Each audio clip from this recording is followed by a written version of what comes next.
നമസ്കാരം. സാരംഗ്യ ന്യൂസിലേക്ക് സ്വാഗതം. അധികാരം തിരിച്ചുപിടിക്കുവാൻ ഏതറ്റം വരെയും പോകുവാൻ മടി കാണിക്കാത്ത രാഷ്ട്രീയ ശൈലി കോൺഗ്രസിൻ്റേതെന്ന് ചർച്ചയാവുകയാണ്. രാജ്യത്തിൻ്റെ സമാധാനം തകർക്കുന്ന ഭാഗ്യശക്തികളുമായും അരാജകത്വം വളർത്തുന്നവരുമായും ചേർന്ന് ഇന്ത്യയിലുടനീളം വൻ കലാപങ്ങൾ സൃഷ്ടിച്ച് അധികാരം പിടിച്ചെടുക്കുവാനുള്ള തീവ്ര ശ്രമത്തിലാണ് ഇപ്പോൾ നടക്കുന്നത്.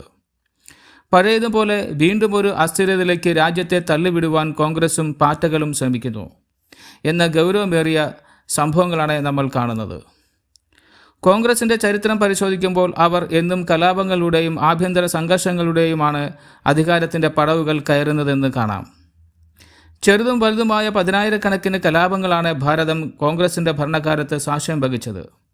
മുംബൈയിലെ വർഗീയ കലാപങ്ങൾ, ആസാമിലെ ഗോത്ര വംശീയ സംഘർഷങ്ങൾ, മണിപ്പൂരിലെ 1990-കളിലെ ചെറുതും വലുതുമായ വർഗീയ കലാപങ്ങൾ എന്നിവയെല്ലാം ഇത്തരം രാഷ്ട്രീയ താൽപ്പര്യങ്ങളുടെയും ഭരണപരമായ പരാജയങ്ങളുടെയും നിഴൽ കാണുവാൻ സാധിക്കും.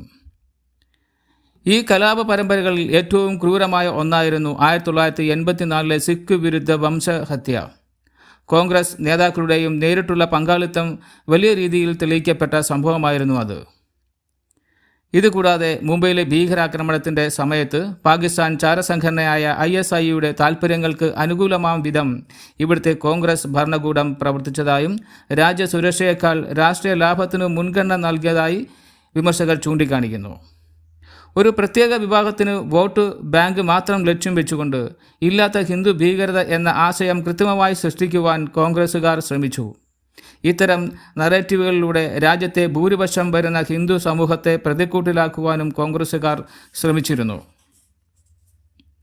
വോട്ടുകൾ ഭിന്നിപ്പിച്ച് ഭരിക്കുവാനുമായിരുന്നു നീക്കം.